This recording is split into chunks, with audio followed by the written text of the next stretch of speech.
Hello student, कैसे हो आप लोग। आई होप कि आप लोग स्टूडेंट अच्छे हैं और अपनी बोर्ड की तैयारी आप लोग अच्छे से कर रहे हैं। स्टूडेंट, जो आज का ये वीडियो है क्लास 12 जियोग्राफी यानी भूगोल के स्टूडेंट के लिए है। आज हम उन सभी स्टूडेंट के लिए चैप्टर 1 मानव भूगोल प्रकृति एवं विषय क्षेत्र के बारे में आज हम बात करेंगे, जिसे हम इंग्लिश में human geography nature and scope कहते हैं। बहुत ही ज़्यादा इंपॉर्टेंट चैप्टर है आपका जियोग्राफी का। तो आज हम इस चैप्टर का पूरा एक्सप्लानेशन करेंगे यानी व्याख्या करेंगे, और जो भी इनसे इंपॉर्टेंट टॉपिक्स आता है उसको भी हम पढ़ेंगे। तो चलिए शुरू कर। तो देखिए, जो चैप्टर है आपका उसके बारे में पूछा गया कि मानव भूगोल है क्या, यानी मानव भूगोल की परिभाषा क्या है, मानव भूगोल किसे कहते हैं। तो सबसे पहले हम इसको देख लेते हैं। तो देखिए, मानव भूगोल में भौतिक पर्यावरण क्या है। मानव भूगोल में जो भौतिक पर्यावरण के साथ मानवीय गतिविधियों का अध्ययन किया जाता है, मानव भूगोल वह विज्ञान है। यानी जो मानव भूगोल है वो भौतिक पर्यावरण के साथ ही मानवीय जो गतिविधियां हैं इसके अध्ययन किया जाता है, ये मानव भूगोल वह विज्ञान है। याद रखिएगा, जो मानव भूगोल प्रकृति एवं विषय क्षेत्र, यानी आपके जो चैप्टर का नाम ही है मानव भूगोल, तो इसके बारे में सबसे पहले में जानना जरूरी है। उसके बाद में देखिए, जो मानव भूगोल की परिभाषा है, जो वैज्ञानिक लोग हैं वो अपने शब्दों में क्या प्रेजेंट किए, यानी उनके अनुसार क्या होगा मानव भूगोल का परिभाषा, तो उसको भी देख लेते हैं। क्योंकि बोर्ड एग्जाम में पूछा जाता है कि रेटिजल के अनुसार इनका परिभाषा दीजिए। मानव भूगोल का परिभाषा अति लघु उत्तरीय में पूछा जाता है कि वैज्ञानिक रेटिजल के अनुसार या एलएनसी सैंपल के अनुसार। तो ये आपको सबसे पहले जानना जरूरी है। तो देखिए, जो मानव भूगोल की परिभाषाएं हैं क्या है, जो मानव भूगोल की परिभाषाएं हैं, एक सटीक परिभाषा ये हो गया, लेकिन जो वैज्ञानिक लोग ने अपना मत दिया है कि हमारे अनुसार ये होगा, वो देखिए पहला नंबर पर है रेटिजल। तो रेटिजल के अनुसार जो मानव भूगोल की परिभाषा होगी वो ये होगी कि मानव भूगोल मानव समाज और धरातल के बीच संबंधों का क्या है, संश्लेषित अध्ययन है मानव भूगोल। तो ये रेटिजल के अनुसार इनकी एक परिभाषा हो गई कि हमारे अनुसार मानव भूगोल की परिभाषा ये हो गई। उसके बाद में देखिए सेकंड पर क्या है, पाल विडाल क्या है, पाल विडाल डी ला ब्लास।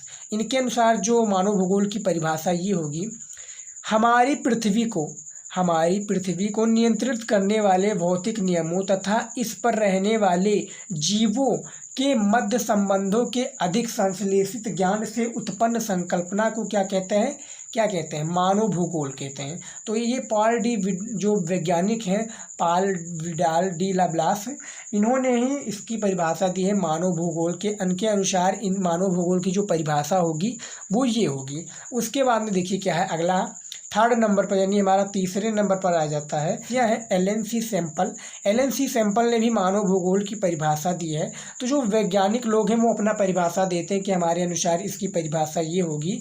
तो मानव भूगोल की जो परिभाषा है एलएनसी सैंपल के अनुसार देखिए क्या है, मानव भूगोल अस्थिर पृथ्वी और क्रियाशील मानव के बीच परिवर्तनशील संबंधों का क्या है, अध्ययन है मानव भूगोल। ये आपको याद रखना है। तो रेटजेल और पाल विडाल डी ला ब्लास और एलएनसी सैंपल, हमने तीनों का मानव भूगोल की परिभाषाएं बता दिया है। बोर्ड एग्जाम में ये सबसे ज़्यादा पूछा जाता है, ऑब्जेक्टिव क्वेश्चन में भी पूछा जा सकता है और अति लघु उत्तरीय क्वेश्चन में भी पूछा जा सकता है।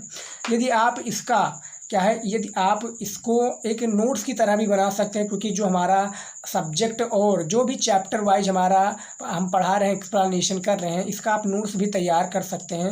नोट्स आप देख सकते हैं, वीडियो को आप रोक रोक कर भी सारे क्वेश्चंस को नोट कर सकते हैं कॉपी पेन में।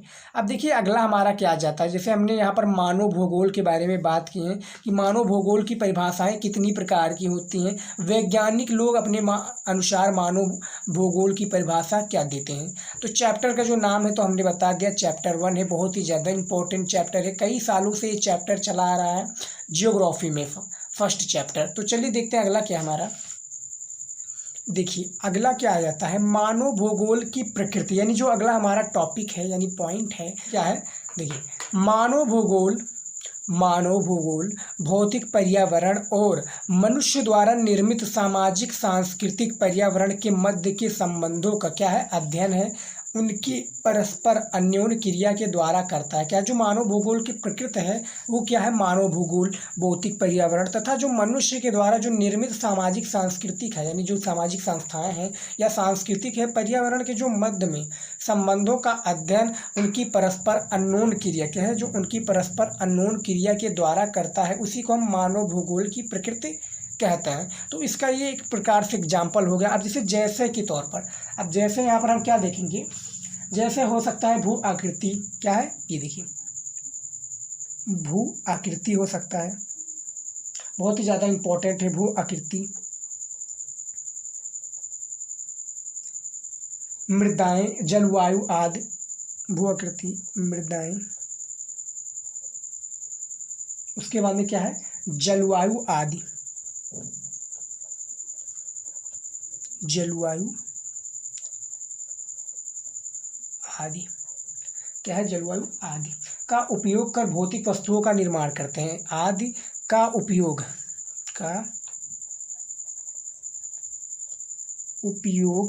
कर भौतिक, ध्यान से देखिएगा क्योंकि बहुत ही ज़्यादा इम्पोर्टेंट चैप्टर है आपका जियोग्राफी का। भौतिक क्या है, भौतिक वस्तुओं का निर्माण करते हैं, भौतिक वस्तुओं, राइटिंग पर मत जाइएगा, भौतिक वस्तुओं का निर्माण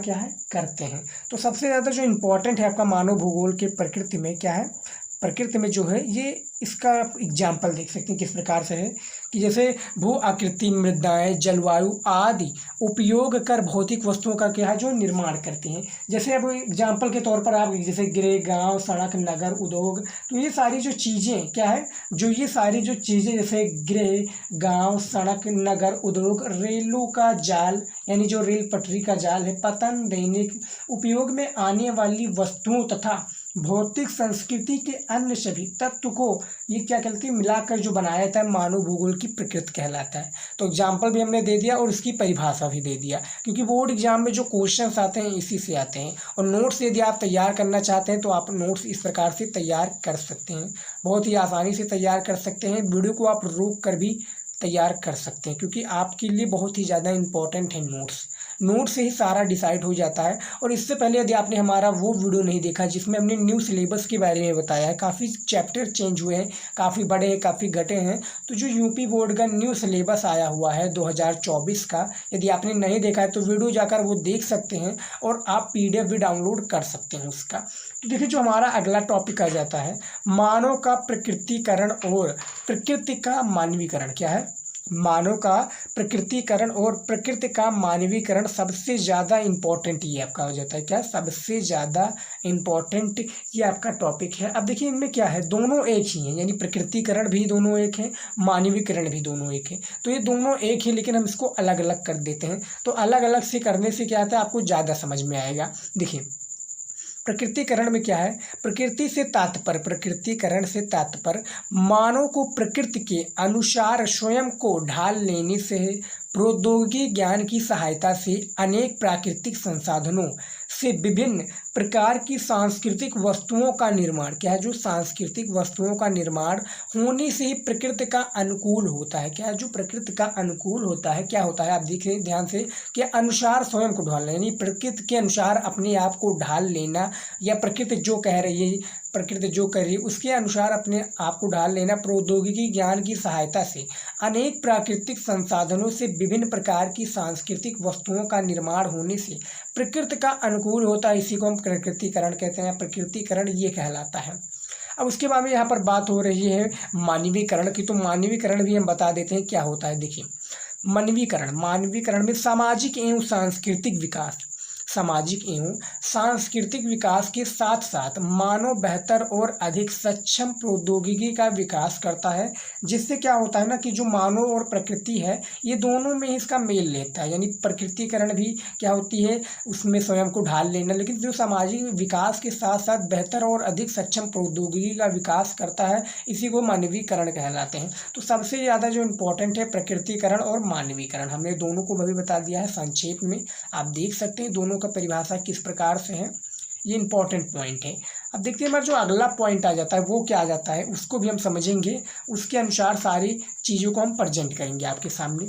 देखिए, यदि आपने वीडियो को अभी लाइक नहीं किया तो लाइक कर दीजिए। यदि आप इसका फ़ोटो चाहते हैं, यानी जो हम ये आप पर पढ़ा रहे हैं, यदि आप इसका फ़ोटो चाहते हैं साफ़ सुथरा, तो आप अभी हमारे इंस्टाग्राम आईडी पर आइए, शिवम स्टडी नॉलेज इंस्टाग्राम पर सर्च कीजिएगा, हम आपको हमारा पेज दिख जाएगा, वहाँ पर फॉलो कीजिए और कमेंट या कोई भी मैसेज यदि आप करते हैं कि सर आप हमें जियोग्राफी का फर्स्ट चैप्टर का आप हमें भेज दीजिए फ़ोटो, तो हम आपको भेज देंगे, वो भी फ्री में, यानी कोई भी चार्जेस नहीं लगेगा। और आप हमारे वेबसाइट भी विजिट करके सारी चीज़ें आप समझ सकते हैं। वेबसाइट भी फ्री नोट्स हम दे देते हैं और अपने आप नोट बनाएंगे तो आपका दो फ़ायदा होगा, एक राइटिंग आपकी इम्प्रूव होगी और एक आपका पैसा बचेगा। तो देखिए जो हमारा अगला क्या आ जाता है, मानव भूगोल के क्षेत्र तथा उपक्षेत्र, यानी जो 4 पॉइंट है, मैं आपको 4 पॉइंट बता देता हूँ। जो मानव भूगोल प्रकृति एवं विशेष क्षेत्र जो चैप्टर है आपका, इस अध्याय में 4-5 पॉइंट है, जैसे कि मानव भूगोल क्या है, मानव का प्रकृतिकरण और प्रकृति का मानवीकरण क्या है, और क्या है मानव भूगोल की 3 प्रमुख विचारधाराएं। तो इनके क्या है, जैसे मानव भूगोल के हमने 3 आपको एग्जाम्पल दिए कि 3 ये क्या हो जाएंगी, परिभाषाएं हो जाएंगी वैज्ञानिक के अनुसार। उसके बाद में मानव का प्रकृतिकरण मानवीकरण क्या है, मानव भूगोल की 3 प्रमुख विचारधाराएं क्या है। तो इन सभी को आपको समझना पड़ेगा, विचारधाराएं की भी 3 है, तो उन सभी को क्या है इंपॉर्टेंट क्वेश्चन है, वो सारा आपका बोर्ड एग्जाम में भी पूछा जाता है। तो यदि आप एक्सप्लेनेशन ध्यान से पढ़े रहेंगे तो वो उसका क्वेश्चन का आंसर आप बड़े ही आसानी से बोर्ड एग्जाम में दे सकते हैं। तो इसमें देखिए क्या है, मानव भूगोल मानव और पर्यावरण के अंतर संबंधों का अध्ययन है।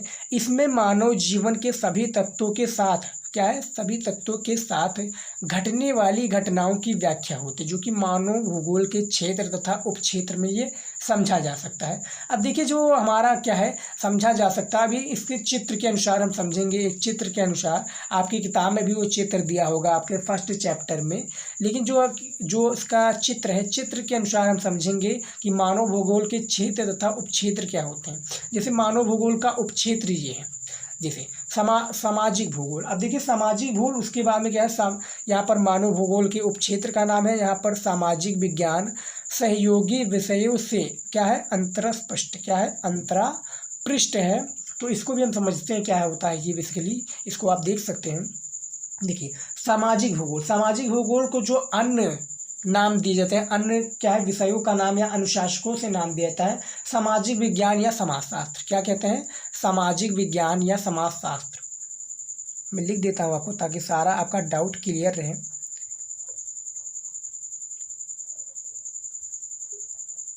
सामाजिक विज्ञान या समाज शास्त्र, यानी क्या है सामाजिक भूगोल का जो अर्थ है सामाजिक विज्ञान या क्या है सामाजिक विज्ञान या समाजशास्त्र, दोनों आप समझ गए। उसके बाद में देखिए जो सामाजिक भूगोल के अंतर्गत 3 पॉइंट आते हैं, जैसे व्यवहारिकवादी भूगोल। क्या है व्यवहारवादी भूगोल क्या कहलाता है, ये व्यवहारवादी जो भूगोल होता है बेसिकली ये हम क्या कहलाता है, इसको भी हम पहले समझ लेते हैं, क्योंकि सारा जो इम्पोर्टेंट है यदि आप समझेंगे लिखेंगे तभी आपको समझ में आएगा। चैप्टर इम्पोर्टेंट है, इससे हम और भी चैप्टर सेकंड चैप्टर लेकर आएंगे। जब फर्स्ट चैप्टर कंप्लीट हो जाएगा तो हम सेकंड चैप्टर भी लेकर आएंगे। सारा चैप्टर जो आपका सारा शायद कितने 10 या 11 इंपॉर्टेंट चैप्टर होंगे, तो सारे चैप्टर को हम ख़त्म कर देंगे एक्सप्लेनेशन के साथ में। उसके बाद में हम इंपॉर्टेंट क्वेश्चंस को लेकर आएंगे। तो देखिए जो व्यवहारवादी भूगोल क्या कहलाता है, जो व्यवहारवादी ये मनोविज्ञान कहलाता है। क्या मनोविज्ञान, ये मनोविज्ञान कहलाता है। उसके बाद में अवकाश भूगोल, ये मानव विज्ञान कहलाता है, मानव विज्ञान। सेम तीसरा जो पॉइंट है सांस्कृतिक भूगोल। क्या है सांस्कृतिक भूगोल, तो इसमें क्या है महिला अध्ययन। देखिए पहले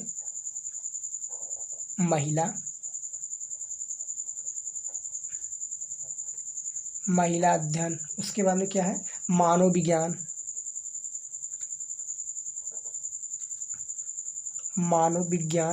उसके बाद में क्या है समझिएगा, उसके बाद में समाजशास्त्र।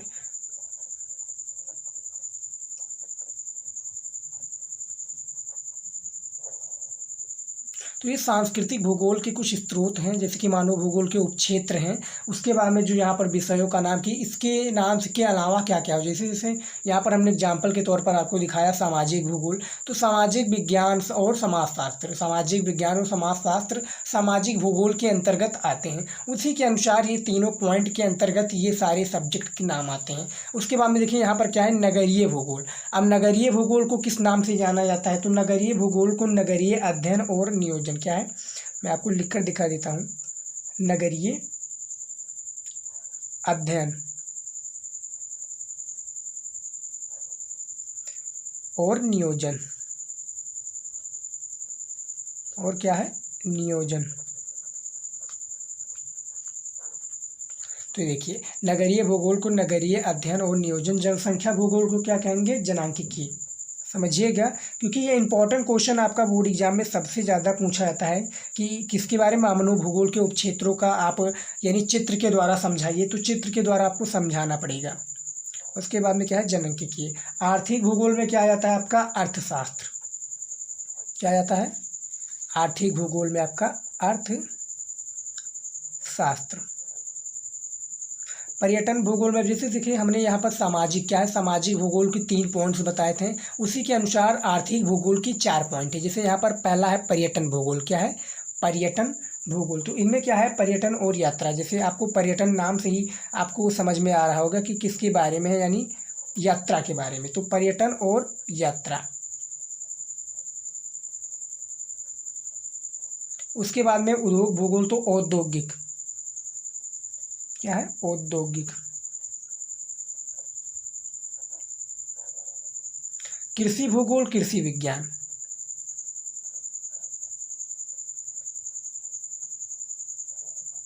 संसाधन भूगोल यानी क्या है, संसाधन भूगोल का संसाधन।